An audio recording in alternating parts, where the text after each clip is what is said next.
Et yo les gens, c'est IJ, on se retrouve pour une nouvelle review d'Arc 5. Ça fait 2 semaines que ça n'était pas arrivé à cause de cette petite pause japonaise. Et on se retrouve pour le fameux Dream Duel attendu depuis des années, on peut se le dire. Non, mais en vrai c'est un Dream Duel qui est très attendu, surtout par la communauté, et je pense par vous aussi, comme par moi, comme je pense à peu près tout le monde, qui est donc le fameux Yuli contre Yuya. Et on perd pas de temps. On perd pas de temps dans ce duel parce que dès le début en fait Yuli provoque Yuya qui en fait est totalement fou de rage. J'ai oublié de préciser mais bien évidemment vous l'aurez vu dans le titre, de toute façon c'est l'épisode 134 d'Arc 5 et donc voilà.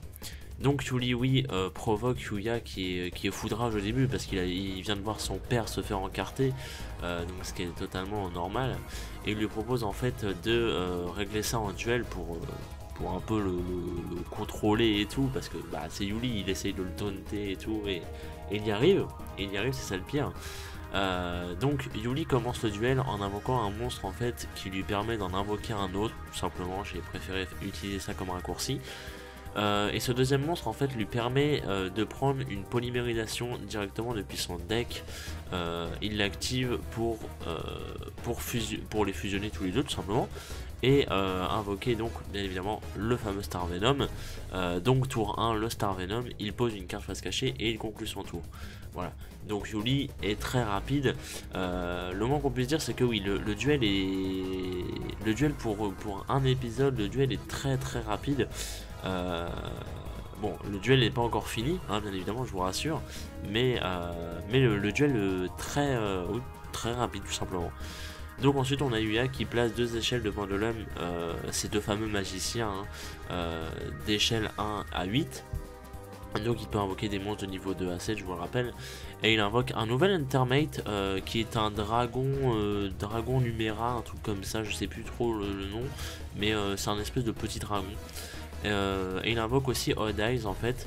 Et sur le coup, vu qu'il y a le Odd Eyes et le Star Venom, donc ça fait qu'il y a les deux des 4 dragons de l'Apocalypse, comme j'aime les appeler, les 4 dragons de Zark.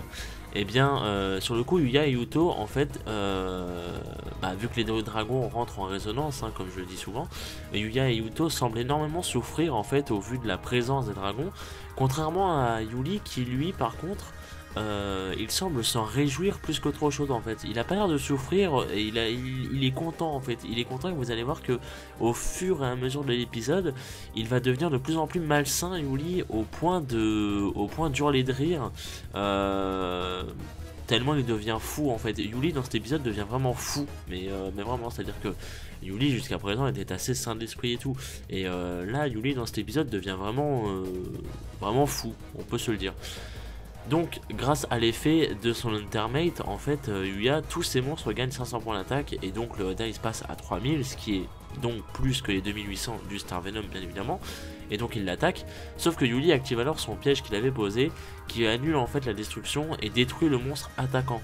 Donc le Odd Eyes est censé être détruit, sauf que l'Entermate de Yuya a un deuxième effet qui annule donc cet effet de destruction, ce qui fait que en fait le Star Venom du coup n'est quand même pas détruit, mais le monstre de Yuya lui n'est pas détruit, et du coup à cause de sa faculté spéciale, le Odd Eyes inflige des dommages doublés puisqu'il affronte un monstre supérieur au niveau 5, je vous le rappelle. Du coup Yuli reçoit 400 points de dommages au lieu des 200 qu'il aurait dû subir. Voilà, bon, c'est pas grand chose, mais c'est toujours ça. Et la carte piège de Yuli invoque également 3 jetons sur le terrain de Yuli, et vous allez voir que ces jetons sont très très très importants pour Yuli.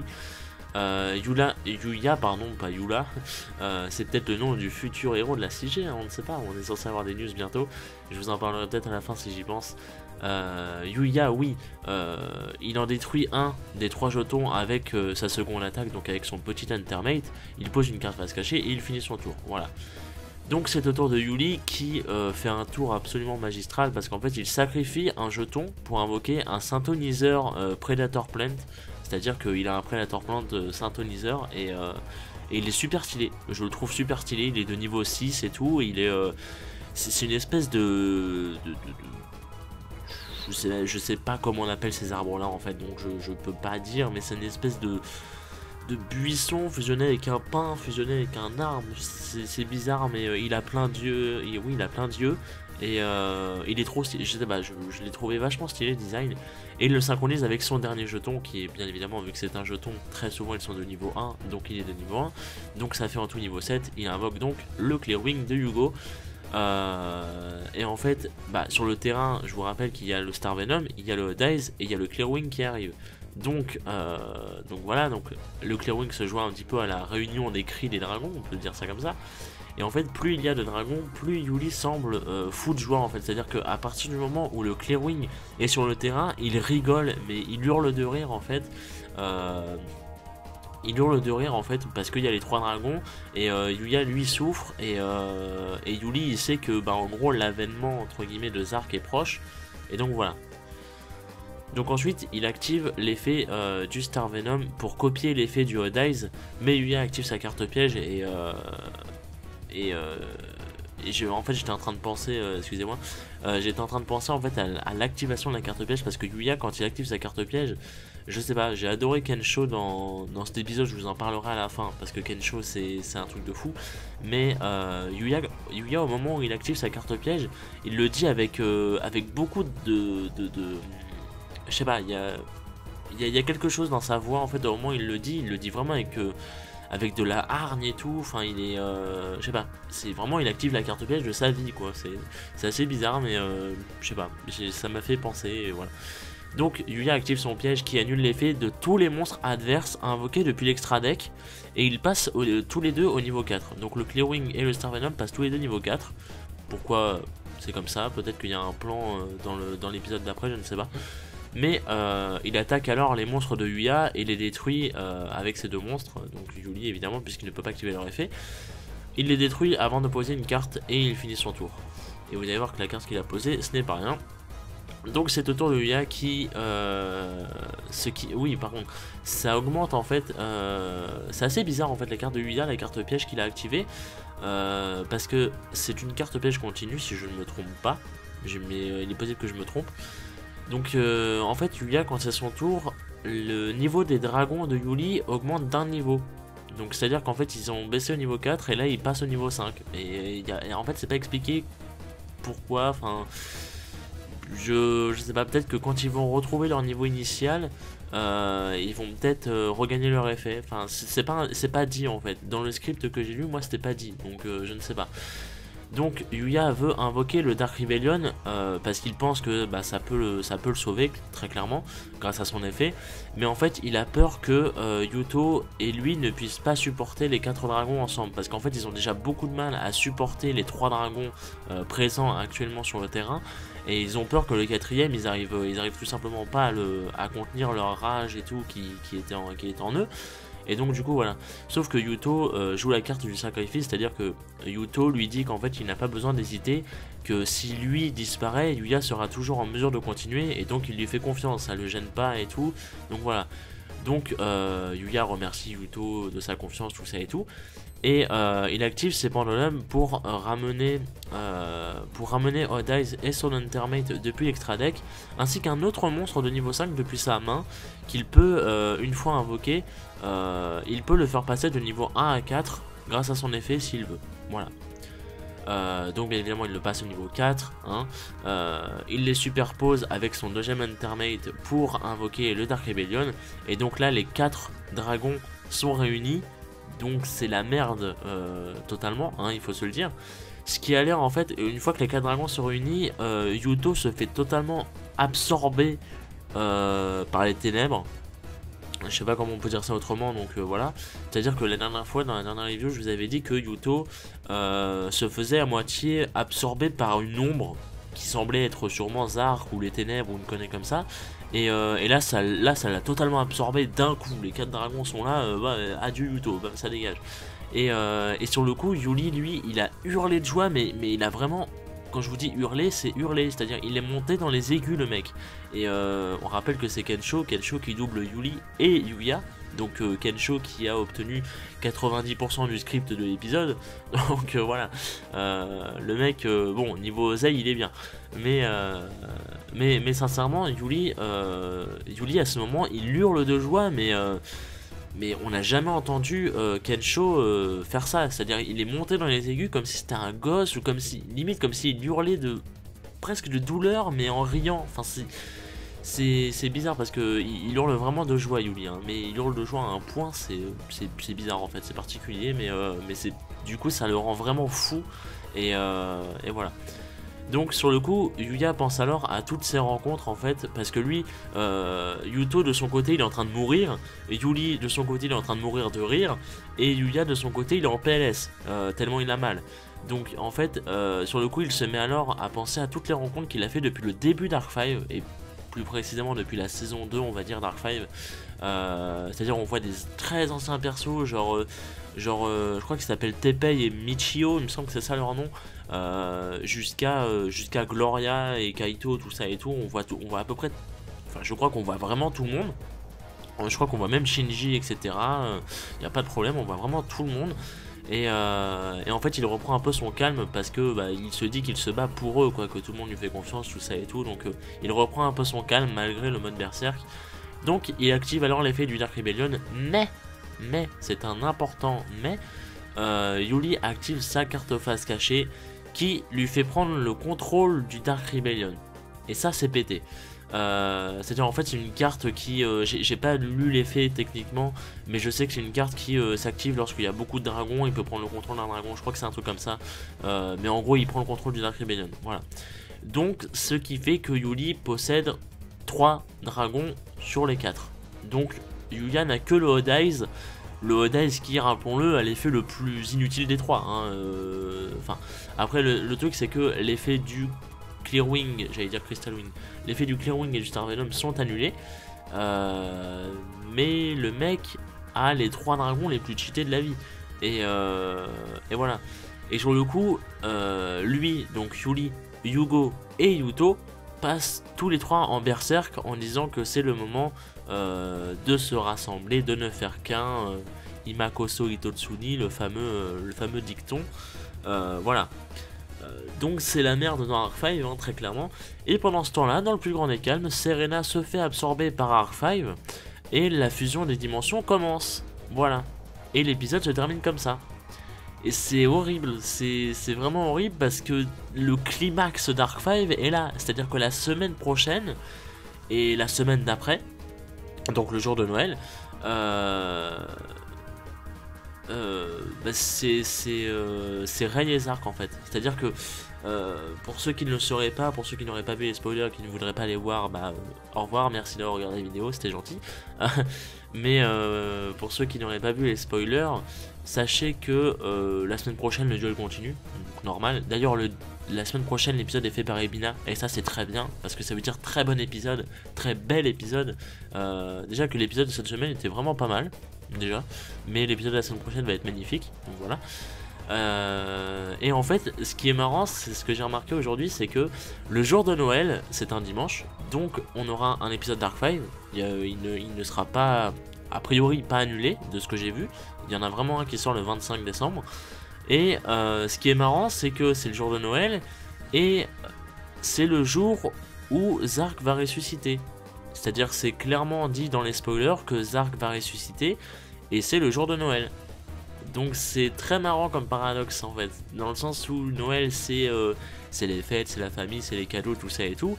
Mais dans le monde Dark 5, Noël c'est l'apocalypse qui commence, avec Zark qui fout la merde partout. Donc voilà, donc j'ai trouvé ça très marrant en fait, et bah voilà, tout simplement. Mais voilà, je sais pas, je trouve ça très marrant, et du coup la semaine prochaine on ne sait pas qu'est-ce qu'il y aura, enfin il y a la preview, mais on sait que du coup la fusion des dimensions commence, que Rei devrait pas tarder à arriver, et Zark on sait qu'il arrive dans 2 semaines, mais Rei on n'a pas d'infos. Est-ce qu'elle arrive la semaine prochaine, est-ce qu'elle arrive dans 2 semaines, est-ce qu'elle arrive dans 3 semaines, est-ce qu'elle arrive dans 1 mois, on ne sait pas, voilà, mais on sait que, on pense qu'elle va pas tarder à arriver non plus, hein. Sachez que on sait que Zark va être ressuscité, mais on ne sait pas qui va gagner le duel, alors qu'il est on ne sait pas, donc voilà, juste pour vous dire. Donc l'épisode étant fini, oui, la preview nous montre que le duel justement continue, et que, chose assez étonnante, Yuya et Yuli vont utiliser des action cards. Donc Yuli va utiliser des action cards, ça a l'air assez stylé, et c'est un épisode fait par Ebina, comme je l'ai dit, donc ça risque d'être absolument magnifique visuellement. Et donc maintenant je vais parler un peu de Kensho Ono, qui est donc le doubleur de Yuya et de Yuli dans Arc 5, et qui est un pur génie du doublage. Dans le sens où en fait dans cet épisode, si vous voulez, en fait je me souviens qu'il y a peut-être genre un an à peu près, ou alors en début d'année, je sais plus, il y avait des gens qui sur Tumblr disaient ah ouais, ça serait marrant si un jour Yuya et Yuli s'affrontent et tout, parce que vu qu'ils sont doublés par le même mec, et ben on verrait pas la différence et tout quoi. Je crois que c'était justement après l'épisode où Yuya affrontait Crow dans le non, c'est pas la si, c'était la Friendship Cup que ça s'appelait. Ouais, c'est la Friendship Cup. Et que en fait Yuli était passé en berserk avec Yugo, Yuto et Yuya, et contre Crow, oui. Et du coup en fait Yuli, on n'entendait presque pas la différence entre la voix de Yuli et celle de Yuya. Enfin celle de Yuli pardon, je vais y arriver. Celle de Yuli paraissait comme celle normale de Yuya en fait. Et donc sur le coup beaucoup de gens s'étaient pas vraiment plaints, mais l'avaient remarqué en fait, et avaient dit la même chose. Et donc sur le coup les gens étaient là en mode ouais, si jamais un jour il y a un duel entre Yuli et Yuya, pardon, et bien ça sera drôle parce qu'on verra pas la différence et tout, Kensho va avoir du mal et tout. Et là je peux vous assurer que absolument pas. C'était clair et tout, mais c'était chaud. C'est-à-dire qu'on entendait parfaitement la différence entre Yuya et Yuli. Et surtout grâce au fait que Yuli devenait à moitié fou, donc d'un côté t'entendais Yuya qui hurlait de rage et qui était en PLS et tout, il hurlait de douleur et tout, et de l'autre côté on entendait Yuli qui hurlait de rire et qui devenait tout simplement fou. Et je peux vous assurer que quand on entend, enfin moi quand j'ai entendu ça je me suis dit mais ce mec est un génie de ouf. C'est à dire que le mec, tu lui mets 90% du script, il arrive quand même à te faire il a géré sa race de ouf en fait. C'est impressionnant à quel point. Et je sais pas, pour moi ça devrait être félicité, ça devrait être mérité. Et j'ai vu personne en parler sur les réseaux. Voilà.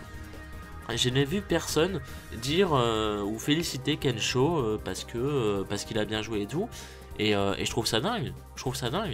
Parce que c'est moi qui, quand même, c'est quelque chose qui m'interpellait et qui me faisait pas vraiment peur entre guillemets, parce que je lui faisais confiance, mais je pensais pas qu'il réussirait à ce point là, pour être franc avec vous.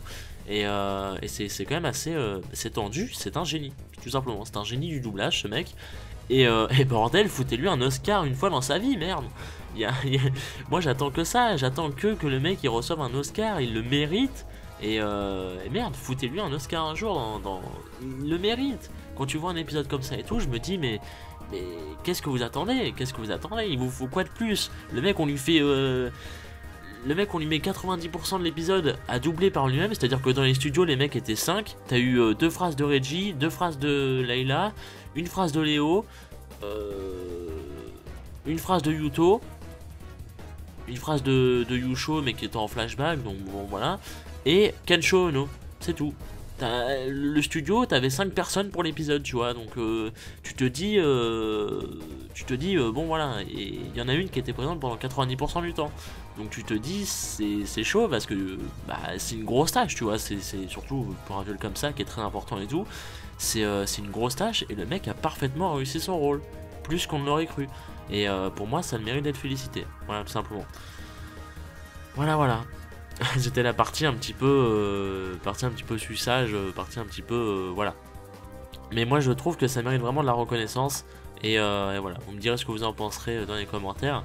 Mais bon, pour moi c'est important parce que ça le mérite d'être tout simplement félicité, souligné, tout ce que vous voulez. Et puis bah voilà. Donc cette review est finie, hein, cette vidéo est finie. Merci à vous d'avoir regardé. Et puis bon, on se retrouve oui samedi pour la review de Pokémon version lune. Je réfléchis, oui, enfin version lune. Je confonds en fait avec mes vidéos sur mon autre chaîne, pardon.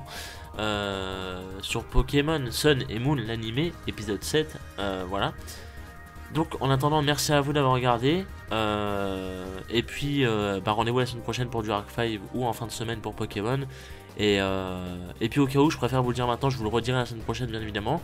Mais au cas où, passez de bonnes fêtes et puis des bisous à vous tout simplement.